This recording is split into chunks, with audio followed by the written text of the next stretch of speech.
Good morning and welcome to the Autopsy of Her, Healing, Evolving, Resiliency. I am your host, Iris Denise Owens, and I hope you all are having a wonderful Friday and you have had a wondrous week this week. Let me first introduce you to my beautiful sister and co-host. Good morning, honey bunny. How are you? Good morning, honey bunny. How you doing? I'm great. I am great, great, great. And Good morning, everyone. good morning. Good So, morning.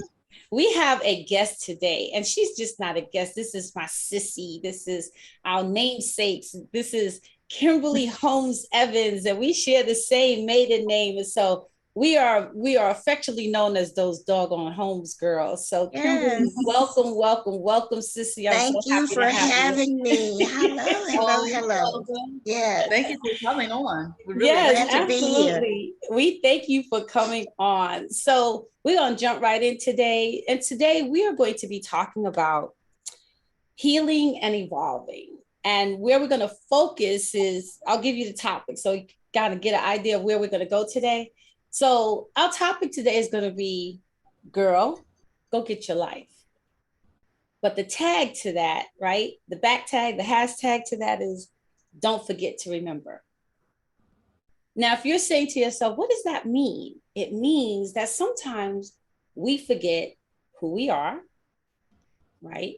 We forget whose we are, and we forget why there are some people or some things that we remove from our lives. And we think that we need to go back and rehash it or rethink it or revisit it. So, girl, you need to go get your life back. And that's what we're going to talk about Absolutely. today, Yes. right? So, Mhm. ladies, what does that mean to you? What does that mean when you say go get your life back? Well, for me, I kind of thought about it right quick. Remember when your mama would tell you, don't touch that iron, it's Mm-hmm. hot. Right. Don't touch that iron, it's hot. I remember one time we were at my grandma's house and she had the ironing board up and the iron was on there and they would always say, don't touch that iron. But me being curious, every time I would pass the iron, I would put my hand on it like this. And for a number of times that I passed by and I put my hand on it, it was not hot. But Mm. then that last time, Mm-hmm. I put my hand on it and it blistered my entire hand. And my mama told me, I told you Mm-hmm. not to touch the iron because it's Mm-hmm. hot. Mm-hmm. So from that, I never forgot to remember, don't touch the iron, right? Amen. Mm-hmm. Because you end up with blisters, you end up being injured, and an iron can be like a personal relationship. It can be a situationship. It can be an old job. Remember not to touch the iron because what happens in the end? You're You get scarred. burned. You're Absolutely. scarred. Right. Mm-hmm. So that's where, getting my life, not forgetting to remember to stay away from those things that injure me. Right. Yes. Yes. And there's Mhm. sometimes the things that we do to ourselves that we can tend to be the one who does the most harm to ourselves Oh because my God, absolutely. Absolutely. because we all have, we all have a vice. And so we all have a vice of something, right? Our So vices. Vices don't mean or bad. vices, right? Vices don't mean bad or good. They just Right. vices. It just means Right. it's a thing that we have. So Mhm. my character makeup or my character DNA is one of, I always want to be the helper, right? I want to be that girl. I want to help you Captain explore the Sabum. world. Captain I want to Sabum. I got show you, I want to Right. show you the things that you never seen before in life. good And experience. I want to help you expand your Let mindset. me show you who you are. Oh my God. I want to show you who you are, baby. If he And, don't know who he is, it is By not now, my and you're job. 45. And you're Right. 45. Yeah, 45. If he don't know, it is not my job to show him. But we as women, because we are givers, we're nurturing, we're caring, Nurturers. we're loving, we're all those things. When we see people sometimes in situations, and it's not only men, it's children, it's people, it's girlfriends, it's brothers, it's sisters. It's mothers. It's mothers, absolutely.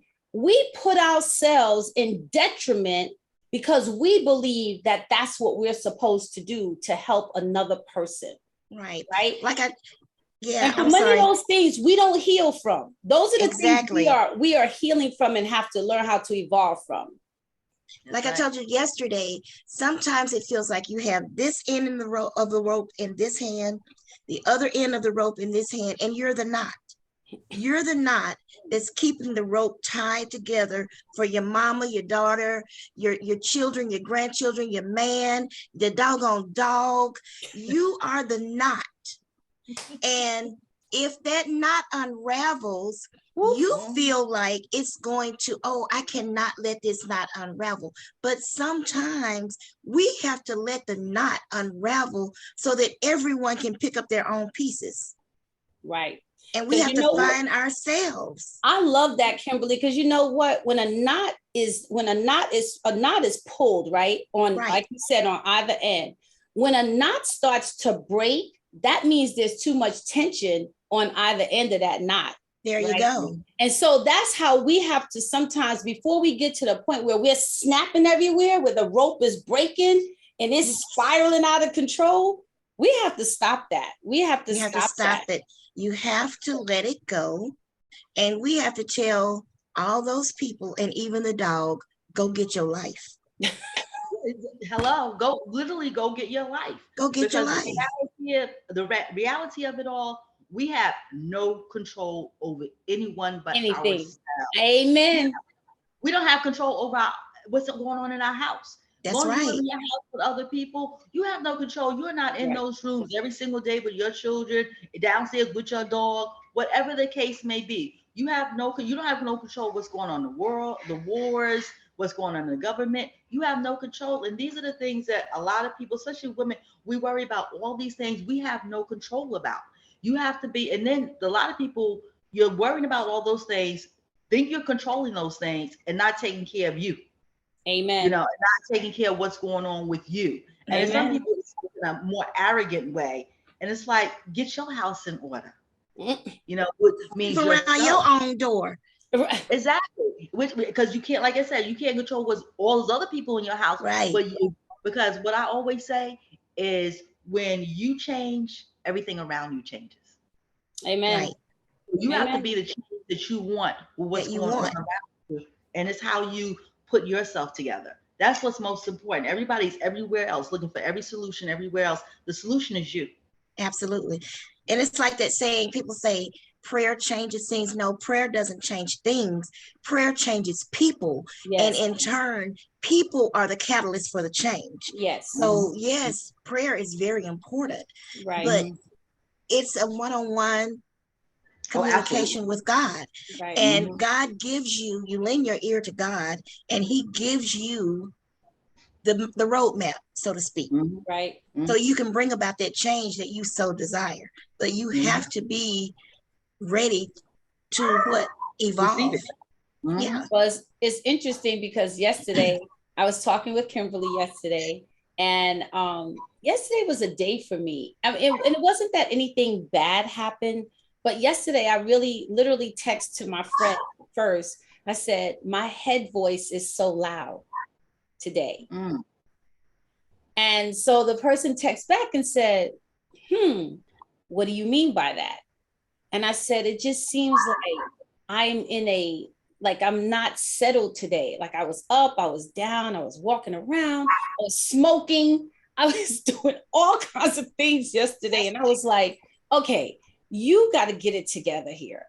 And it's like, I was having this conversation in my head with myself about what my life is right now. Like, what is my life looking like? And I was thinking, why are you having that conversation? Right. And for some reason, I just was unsettled yesterday. And I don't want to call it an anxiety attack, but I was just really unsettled yesterday. And I deemed it that my head voice was really loud yesterday. And after I shared it and I spoke it out loud, because you all know I always say, let me talk out loud so I can hear myself think, right? Is that I shared it out loud, and I shared it with two other people, one of them being Kimberly. And then one person sent me scripture. And then basically Kimberly and I had a conversation. It wasn't even scripture, it was something really more like scripture, but it was more devotional. Yes. And then Kimberly and I talked about it, and we prayed and mulled over it and talked about it. And so this morning I got up, I went outside, and I had this conversation with my son, because he said, "Yeah, Mom, why does that happen?" And I said, "It's because it's doubt. It's doubt. It's the humanness of us in doubt, where we struggle with our own accomplishments, or even if we think we're not comparing ourselves, we're comparing ourselves to something, and it makes us think that we're not where we're supposed to be." And I said, that's where you have to find your quiet place, to pray, to meditate, to release, to get it, do something that is beneficial. Getting outside, walking, talking to God, wherever you are, any time of day, gives you the ability to release that steam. Like you talk about the iron, because that steam balls up inside, man. And it's like, you just want to feel like you just want to run up and down the street screaming and yelling, and people will be like, "What is wrong with you?" Right. But sometimes that's how we feel, because that headspace gets really, really loud. So I think that's part of healing and evolving. That was like my scripture this morning. I was looking for, was like, choose to have faith in God, and it was like basically that it was about the spirit of fear, that God did not give us a spirit of fear, and it is a spirit, and we have to not condone that spirit. And a lot of people live in that place, right? So it was interesting, like what you were saying, how you were feeling yesterday. And it was so funny because I had a very rough day yesterday also. And it was just a lot of stuff going on.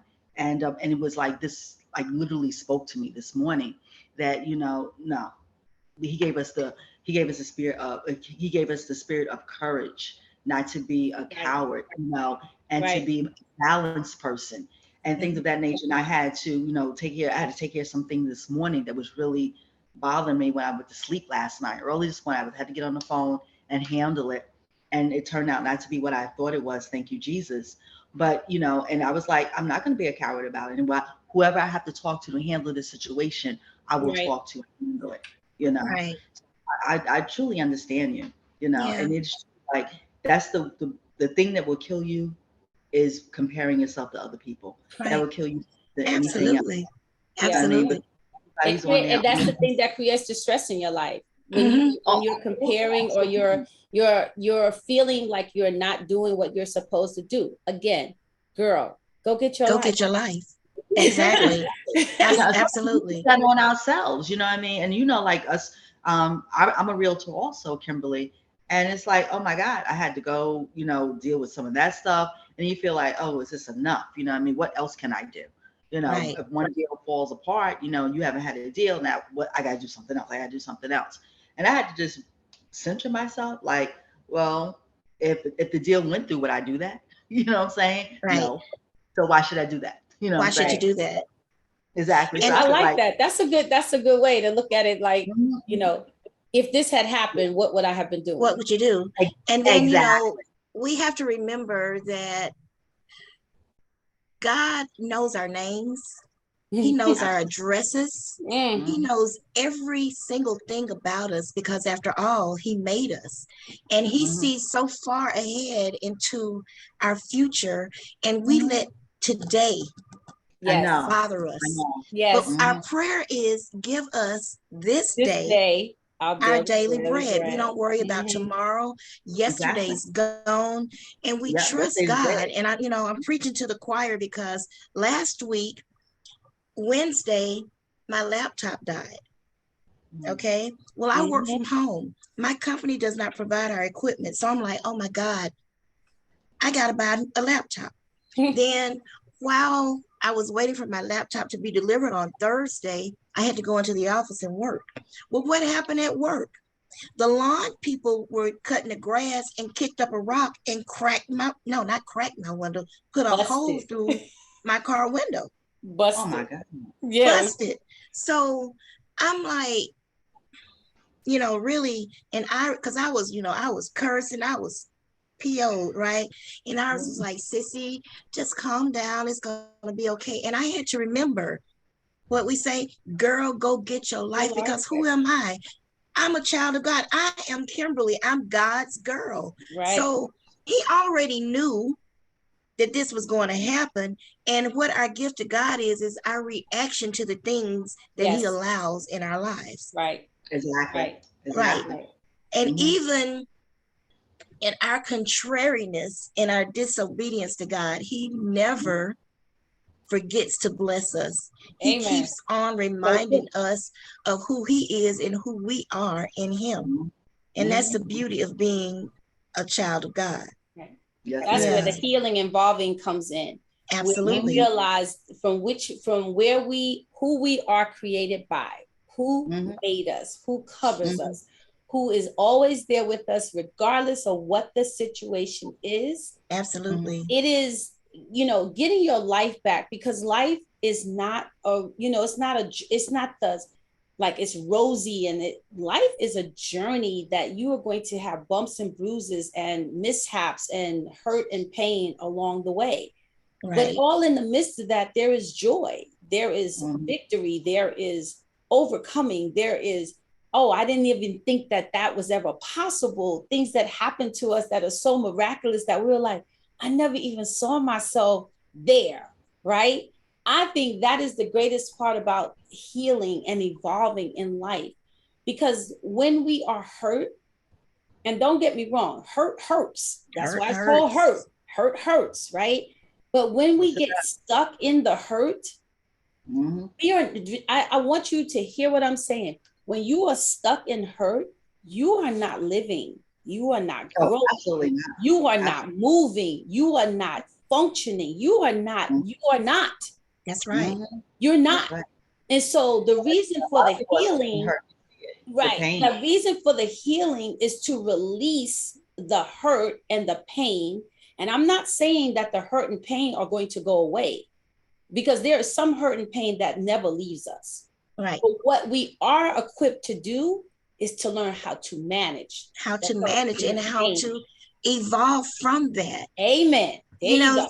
Stephanie, back in the past 2 years have been quite heavy for myself and my family. Back in 2020, my sister, who was a brilliant, beautiful woman who had just really reached her stride.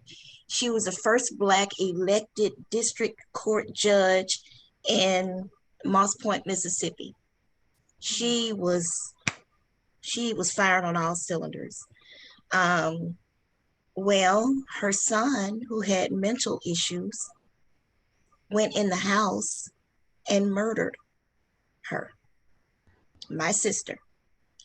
And the police in turn murdered him. Suicide by cop, right? So our family reeled from that, why, why her, why now, why us, right?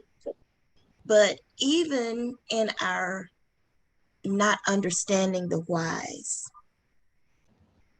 we understand that God knows, and God provides, and God keeps, and God heals, and God expects us, his children, to witness to others that if this can happen to me and my family, yes, it can happen to yours. It may have happened to yours, but there is still life worth living. Absolutely. Because he has kept us. Things happen, bad things happen, but we are still called to be the light in this dark world. So evolving from pain, evolving from hurt, evolving from just the BS of life. Yeah. It takes time, it takes effort, it takes commitment, it takes dedication. But once you put all of that in and you get up in the morning, what Mary J. Blige say? Good morning, gorgeous. Good morning, gorgeous. Because God has made us that way. That's right. Yeah. I'm so sorry that happened to you and your family. That's devastating. Yeah. And I from remember that, that was I remember that story. It was on the news and everything. yes, it was. I remember I had flown down when it first happened. I flew down to be with my other sibling, and I was in the airport in Gulfport, Mississippi, getting ready to come back home. And on all the TV screens, they were talking about it. And you look over and you see people pointing.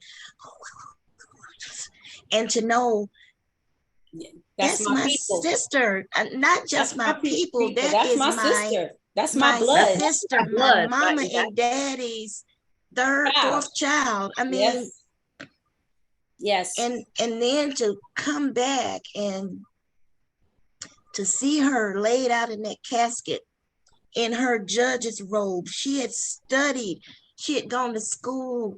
My sister went from being a gambling woman who drug her children from pillar to post to going to school and getting her paralegal degree, and then working for a prominent attorney. Then the judge whose seat that she had, he died, and she ran and got, she got the judgeship in a special election. Then when that term came, this rich white man ran against her and tried to besmirch her name, but she overcame that and she was duly elected, Yes. And like I say, she was just reaching to where she had always wanted to be. Mm-hmm. And we'll never know the whys or what, but again, God knew. And though the tragedy of the situation is difficult to grasp, there's still a reason behind it. Oh, yeah. And people may disagree, but God has a plan. He has a plan in every disaster, in every triumph. There is a plan, and God expects us to witness. Yeah. And to go get our lives. Witnessing helps healing. Yes, absolutely. You're healing, right? And absolutely. When you're speaking, I remember Lady Obama said, First Lady Obama said that it's a tragedy. I think that was the word she used, or an atrocity, that things happen to us and we don't share them with other people. Oh, absolutely. Absolutely. And that's true. And so for me, we're willing, like now, reality TV and all these things. So we're willing to get on TV and show our behinds in such a manner that is like, come on, y'all. Right. And that ain't even reality. And it's not reality. Right. And it's not reality. It's TV, and it's drama TV is what it is.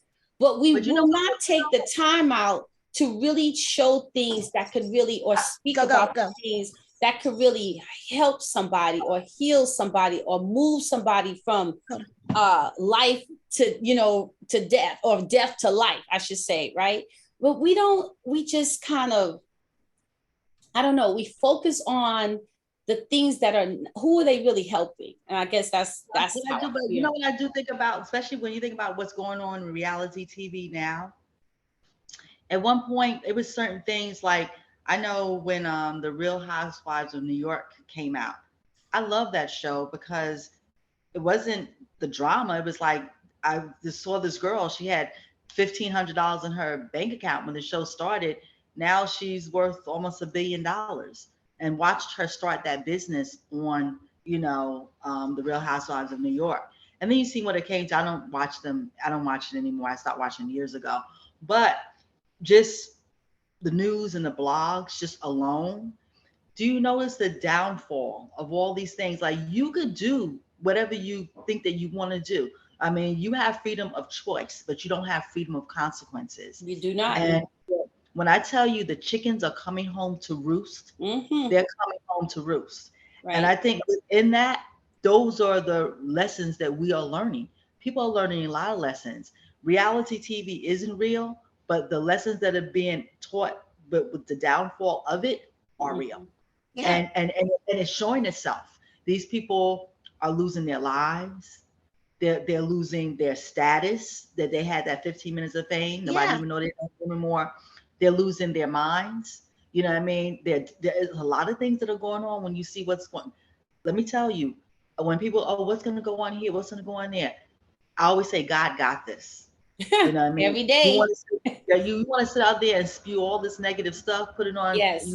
social media, have people follow you, talking really horrible things about women and how, they need to bow down to men, all this negative stuff. That guy, he had a following like nobody's business. Oh, yes. Kevin He was gone. Samuels. Yes, Right. yes. Exactly. And you see what happened to him, right? But Exactly. but that's how I always felt about, I'm sorry, Steph, I didn't mean to cut you off. I'm gonna say that a lot of that's going on with a lot of people, Yeah. whether they're falling from grace. But that's how I always felt about Wendy Williams. Oh yeah, exactly. And now you're right. I'm not a person who wishes, I never wish harm towards any person. No, Even if I feel they have done harm to me, that is not what I do. I have to pray myself through that and pray for them at the same time, that I hope nothing harmful comes to them, right? And that it doesn't come to me, because what God says, what you judge or how you treat or how you wish for other people, be careful. That could be you. Absolutely. Right? So I'm very careful about what I say or what I believe about people. But my issue always with Wendy Williams was that very same thing. I understand that everybody has a job to do, right? Or people make their money and their careers in different ways. And I understand that, yes, somebody got to tell the story. I get it. But look at how that thing flipped, because for years, every time Wendy Williams would speak, I would turn off the radio. I grew up with Wendy Williams in New York, and I never listened to her. Because I'm a Wendy Williams fan. I did not like her methodology of how she treated people. Yeah. And now look at how that thing has flipped. It flipped. I mean, I'm not joyful in that. I'm just using that as an example of, they took Wendy Williams stuff from that show and put that mug out on the corner, like, bye. Girl, bye. Exactly. They didn't even say, Wendy, would you like any of this stuff? Would you like to come back and collect anything from this set? Nothing. That is why we need to be careful, because like you said, Steph, people build you up, and the same way they build you up, they will snatch that pedestal. They will snatch it. And they will remind you so quickly, you were nothing. You are nothing. You are something, and you are somebody. But when you let people steal your character, you got a problem. Well, that's if you had character to begin with. Like, you have to have character. You have to have character. And you have to have character. Some people, like, when you're doing those sorts of things, you don't have, like, I was a Wendy Williams fan in the point of, it was entertaining, but I feel that in a lot of ways, I always had a really good sense of who I am. It wasn't like, oh yeah, whatever she says is right. Because sometimes when she had her show, I'd be like, oh my God, I can't believe she just said that. Because I knew she was going to pay for it later. You know what I mean? Or even some things on the video. But the reality is, though, I guess I recognized pretty early on that she was in pain. Now, I don't know how much pain she was in, but she was in pain. And then you have like that, I don't know if you know the YouTuber Tasha K, same kind of Wendy kind of thing. I don't know if you guys know who she is. Well, she's a big YouTuber, and she just got Cardi B just took her to court because she. Oh yes, I have read that. Yes, and she didn't. Yeah, because she was trying. She said something about, and Cardi B took her. She said like a lot like that. She had herpes, but she kept doing everything was about Cardi B. Cardi B has to take the videos down, whatever. They finally went to court. She still didn't want to take the videos down. Yeah. And finally, that now she has to pay Cardi B X amount of dollars. She kept getting on her show. Oh, I take this injunction and wipe my butt with it, whatever. Now she had to move out of her house in Atlanta, rent the house out, move to Florida, and she doesn't have no money. She didn't have the money to pay Cardi B in the first place. But you came with all this bravado. The same kind of thing with Wendy. I think that the thing with Wendy, besides she had the fame, I think it was more I could do this and keep my man. But she just really wanted love and a family. That she never had love and a family. But Wendy is a prime example of a person. Wendy is a prime example of a person who is hurt. Yep. Who is damaged, who is broken, and it does not focus on healing or evolving. Because hurt people, go get your life back. Right. How to heal. Go get your life back. Hurt people hurt people. And when when we depend on external validation, Yes. people are fickle. Yes. I can love you this morning.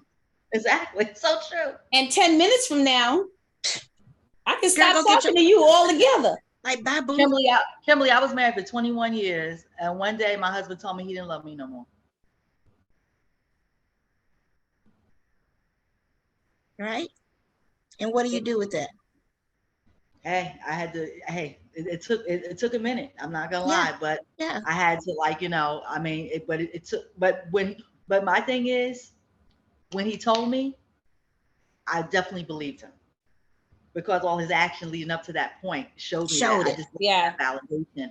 But I'm saying that, and I had to work my way out of that situation. I had 2 young children, I mean, now we're good. I've been divorced now for like 5 years. But yes, I believe that I had to do what I had to do. Yeah.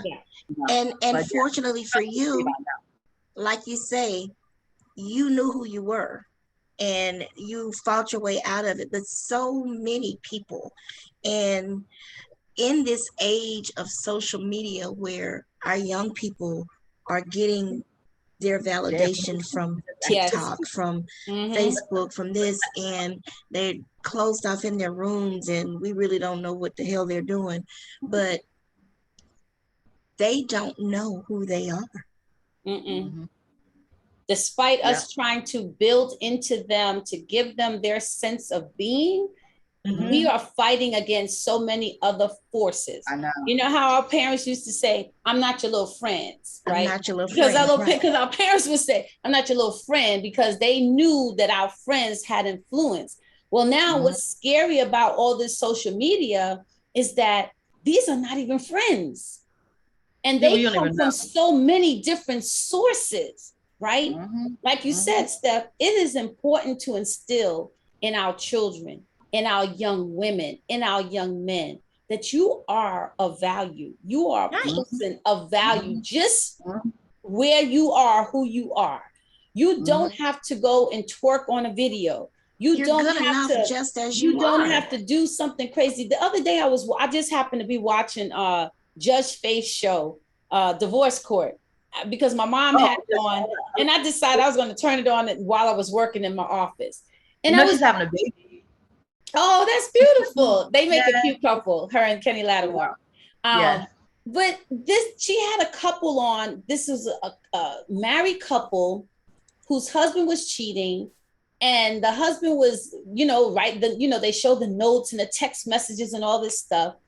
And he said that the reason why he was cheating was because she was not giving him enough oral sex. Okay. So his wife says, this is how we gonna fix this. I'm gonna start giving you oral sex as much as you want it, but now we're gonna videotape it, put it online, and we'll get paid for it. So we make money at the same time and you get satisfied. What in the hell? I'm like, y'all have got, this is the thing that I'm like, oh my God, I want y'all to evolve. I want us to evolve, but don't evolve to barbaricness. Don't evolve backwards. That's not evolution. That's not evolution. And what we do as a people, we fall into the traps. We fall into the traps and we do bull crap like that. And it turns around. I told you that's what they are. I told you they're no better than cavemen. They're no better than barbarians. And we allow ourselves to be pigeonholed into that's really, I when you said that word, the pigeonhole just hit me, because the reality is, when I know, when I really think about it, there are so, like, it's really not, I don't know people that are like killing each other.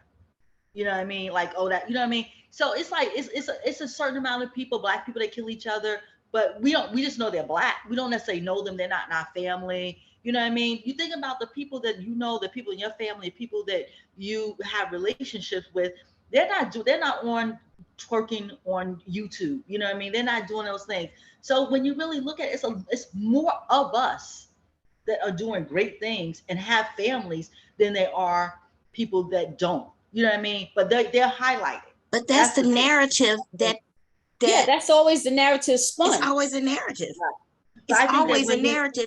And the sad and tragic thing for us is that we allow ourselves to be a part of that narrative. Yeah, we live up to who they say we are. Live up to the narrative. But I think the people that have, like, before this whole thing happened with Bill Cosby, I know he was on Oprah, talking about, all the things like that. Like, that's our Black people. We need to get ourselves together. Boys need to pull all this nonsense.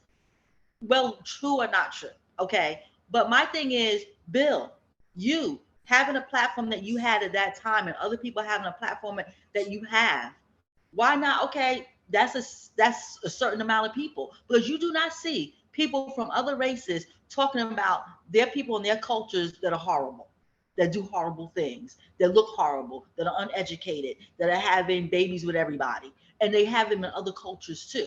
They don't even focus on that.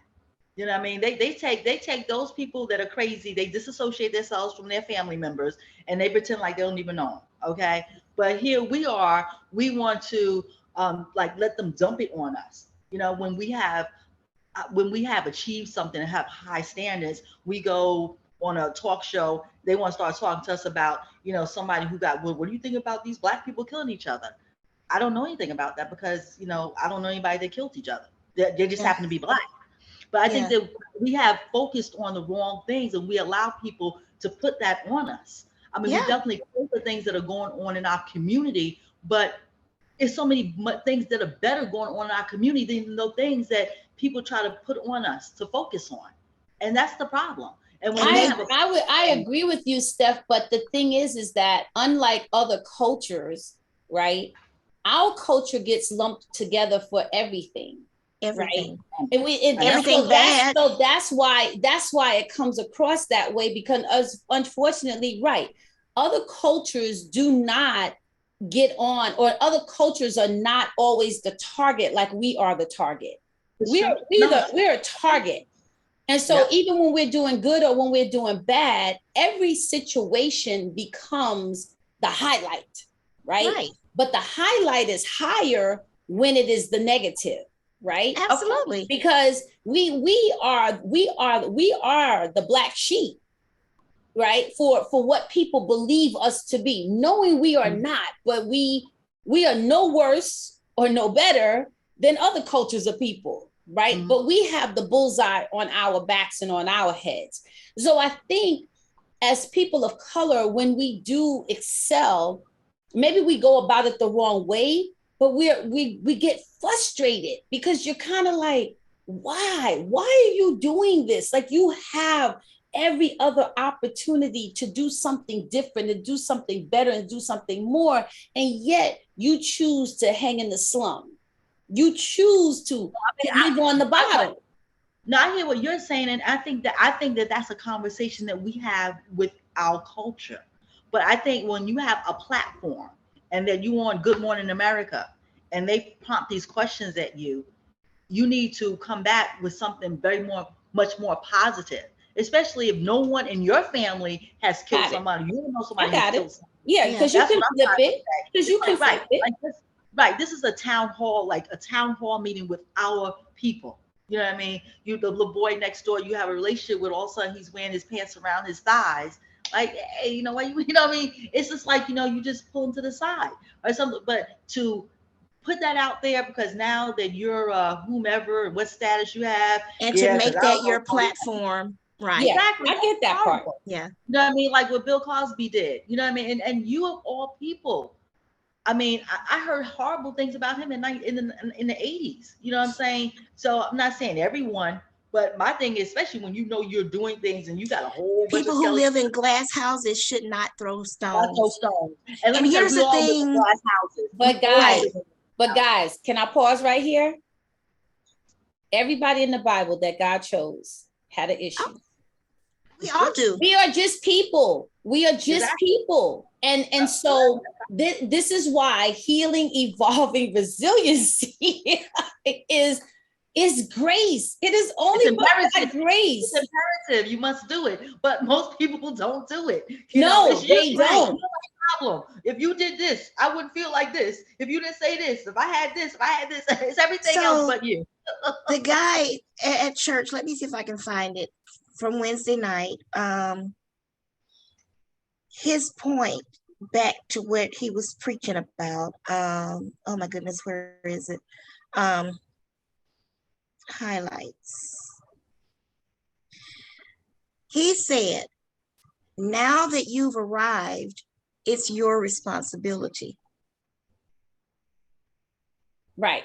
So God has given us grace. Mm-hmm.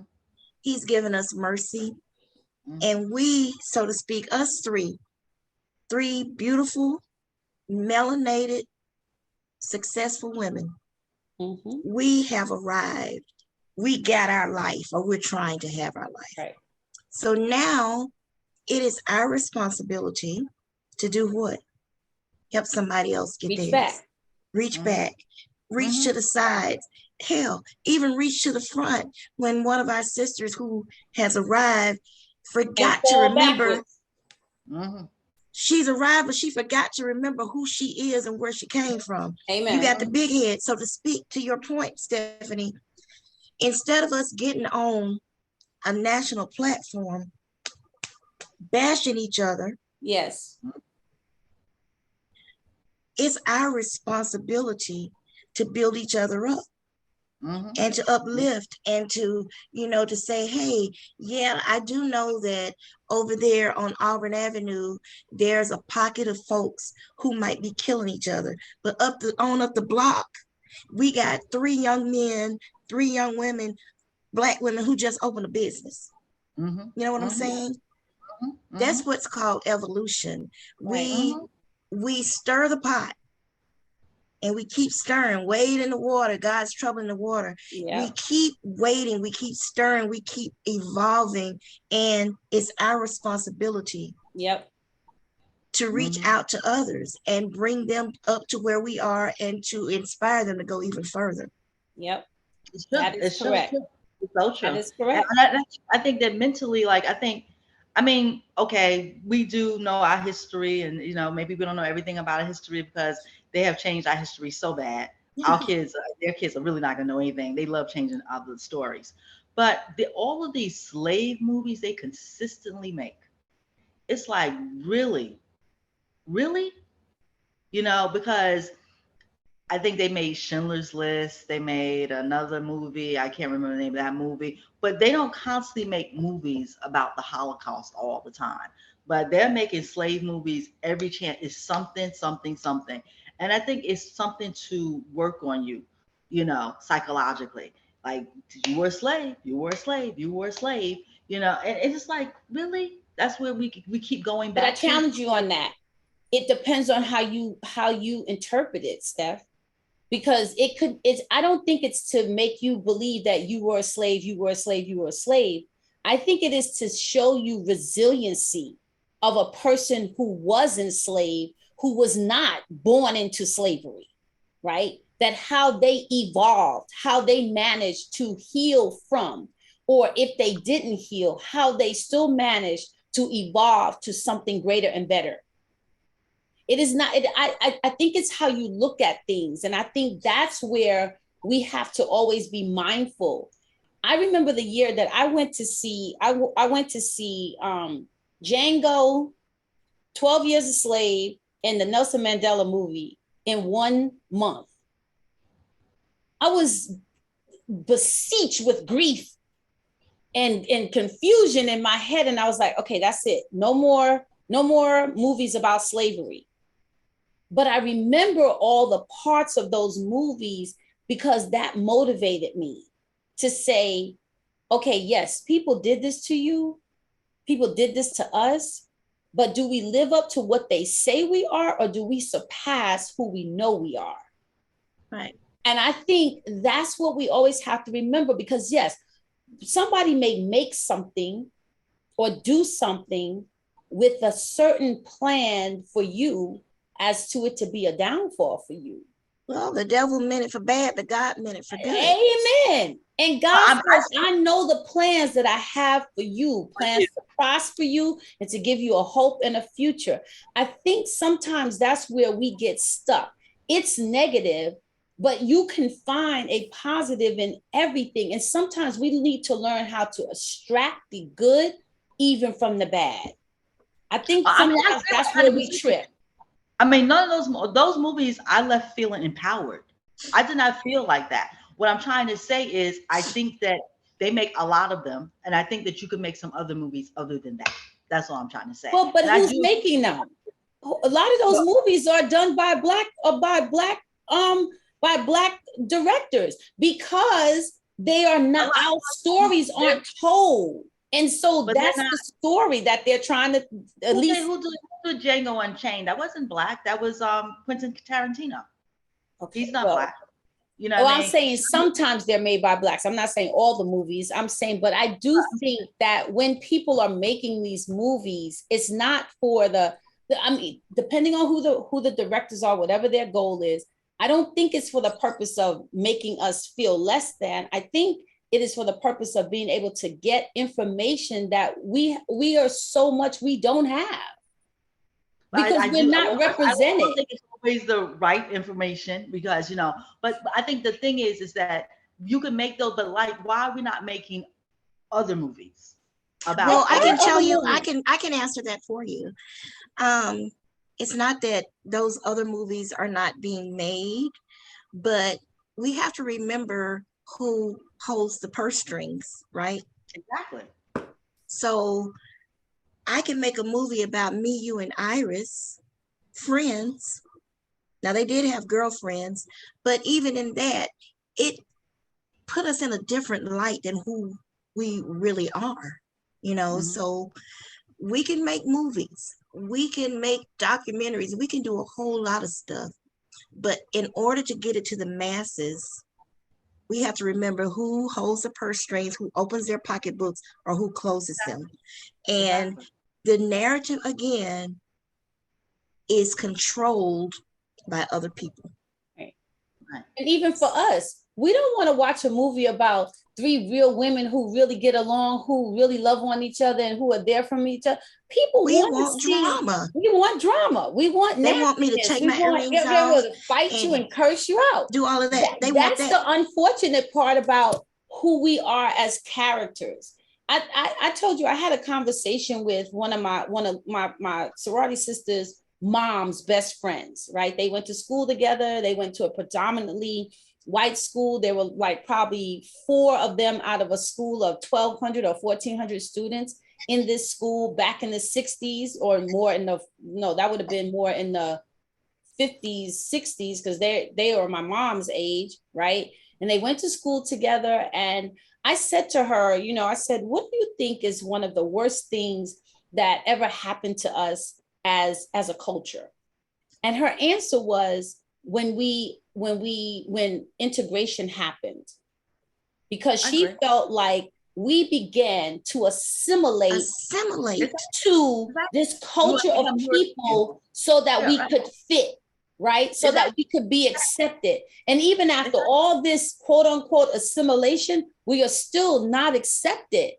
Exactly. But she made a good point. She said, we came from family values of going to church, of being respectful, of respecting yourself, respecting your family, never being disrespectful to elders or to other people, even when they may not have been disrespectful to you. But we had a standard of how you carried yourself and what you did. You would never leave your house back in the day with slippers and rollers in your hair. And now people go outside with slippers and rollers and their drawers showing in their whatever going on. And it's like, what is going on with us? Think about it.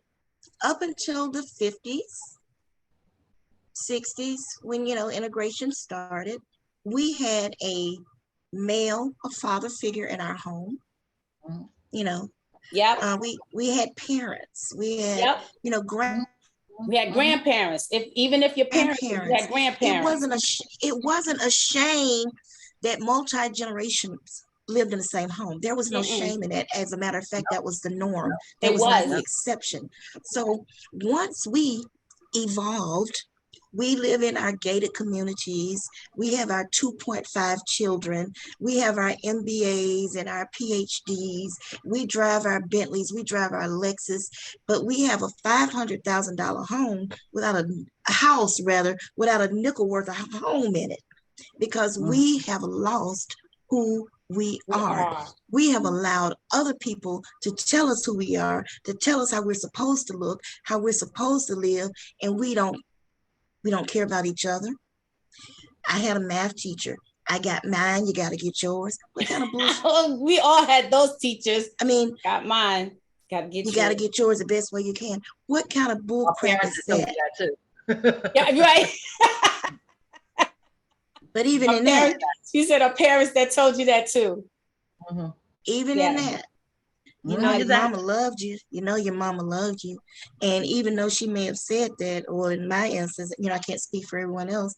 My mama may have told me that, but she showed me how to do it. You know what I'm saying? We have lost our way. The church used to be the center of our community. Yeah. And we don't have faith in that either. We don't. I mean, I just saw an article I shared with, I shared with our pastor, where the millennials, they don't even feel it necessary to go to church. They don't even have a relationship with God, our higher being. You know, it's TikTok, hip hop, bebop, Roblox. Well, there's money involved, like the pastor. You know what's going on with that pastor in Brooklyn. So, yes, it's horrible. Slay me now. Just slay. We need a whole nother show to talk about that. Just slay me now. It is horrible. Yeah. But, I mean, we have, but like, then you see a show like Iris turned me on to Bel Air. Never seen it. Oh, it's so good. Oh, the remake of Fresh Prince, right? Yes. Yeah, I haven't seen it. Oh my God, you gotta watch it. But you gotta watch it. Now that's a show literally about family, right? And but they know who they are. They're living in Beverly Hills, and they have a strong family dynamic. Yes. And I mean, it has drama, but it's life kind of thing. You know what I'm saying? Yes. So we need more shows and more movies like that. Yeah. You know what I mean? That these are successful Black people, know where they came from. I think neither one of them really came from money. They live in Beverly Hills. They live a very, very nice life. They go to church, you know, and so it's very, so there are things out there that it did really well. They renewed it again. Good. Well, that's what I always loved about the Cosby Show. And despite, I know people hate Cosby, I get it. I love it. I will always watch the Cosby Show because to me, the Cosby Show was a true foundation of Black family. I agree. But it was a true foundation.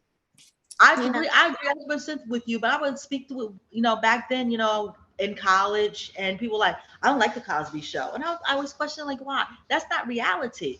Where I grew up in Bergen County, that was reality. Yes, of so course. I did not understand, like, well, that is reality somewhere if it's not for you. And it's interesting because people that would say that were already Black people that were educated and everything of that nature. And I'm like, but wouldn't you be something like, you know, I could get down and watch a Cosby Show, like I could get down and watch Good Times. I didn't know anybody that lived like Good Times, but I saw it. Like you said, and it's true, I could watch something and always find something positive. I can learn from whatever I see, even though everything else has been trash. Maybe I got one thing out of it. So I didn't take it like that because I like the idea of that show was that there was still a mother and father dynamic in that. It was still family. And the husband loved his wife. He was not fooling around. He was not gambling. He was not on drugs. Neither one of them were on drugs. None of their children were on drugs. Right. So it said a lot with where they lived when all that was around them. Right. You know, so that was a very positive aspect of that show. Right. You know. Right. So you know, so it's definitely things. You know, there are things that are out there that can be good, and you can take things like that. You know, from different. Yeah. Well, we have tossed it up today, ladies. I thank y'all because y'all put my brain on fire now. Like all these thoughts running through my head now today. I just want to say one thing about the Good Times, right? I never really liked good times. I don't know, like, first of all, JJ used to irritate me. And I used to laugh and I used to laugh about the song because there's a part of the song that I swore that the song was saying, hanging in the toilet, good time.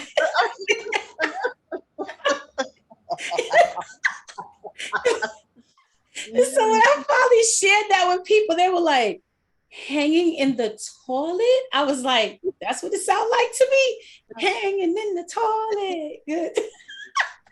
But what were they actually saying? It was something about the shucking and jiving, and somewhere about there. It's about somewhere in there where she's singing. I think it was something about getting around, shucking and jiving or something. But I swore it sounded like hanging in the toilet to me. So there you go. But anyway, ladies, it is time for us to bid one another adieu. Already? I want to share something with you guys really quick. Yes. I'm into like all this fact stuff. So I found out something really, really interesting yesterday. Yes. And our bow right here? Yes. So do you know why we have a bow? Why? Because, if you take a picture of yourself and you split it down the middle and you try to put it together, they don't match because your two sides of your faces are different. So right. when we're created in half. So it's our fusion of our face, of our bodies. That's what. Oh, and that's the bow? Mm-hmm. But it's a whole thing. Like you see, it's a you don't see the line, but it's a line. But that's where it's a fusion of our face. Huh. Now you even see it on your dog. So they have that line. You see their nose. It's the fusion because that's how we look at Sissy's face. Sissy's looking like, wait, what? Wait, what? Yeah. What? Yeah, wait, what? We're fused together. It's like a half of a half. That's why the half of your body is different from your other half because we fuse together. Well, you know what I always say? People would ask me, are you mixed? I'm like, yeah, with my mom and daddy. So I guess that's where the fusion comes from, But we are not half. We are one cell. But when you look at it, every time I tell Iris, say she gets that perplexed look on her face that she Googled like, oh yeah. But no, it was interesting, but it's like, yeah, because that's why we have this. So when you tell stuff like that, you have to give sources. So where's the source? It's did you know? This is this thing I subscribe to. Did you know? Okay. Okay, I'm gonna go look this up. This is called the bow. The bow. Yeah, it's like the bow, like the lip bow. I'm gonna look that up. Yeah, we have to give sources. We don't come. So, ladies and gentlemen, we will come back with facts next week. We will verify these facts next week. Well, it's like a fun fact. We will verify these facts next week. It's a fun fact, but it's interesting. But I'm gonna send you which one that it is, though. I'll send it to you. Okay. Send me, Kimberly, send me a text, and I'll have your number. Okay. Gotcha. I'm gonna do it right now. Well, ladies, as in the words of Don Cornelius, in the vernacular of Don Cornelius, it has been a stone cold pleasure today to join you all. I have had a wonderful time with you all. Kimberly, thank you so much. Thanks for having me. We really love enjoyed you, Kimberly. Yes, same here. And so we will definitely have to have you back again at another time for another topic and another. Please do. Definitely.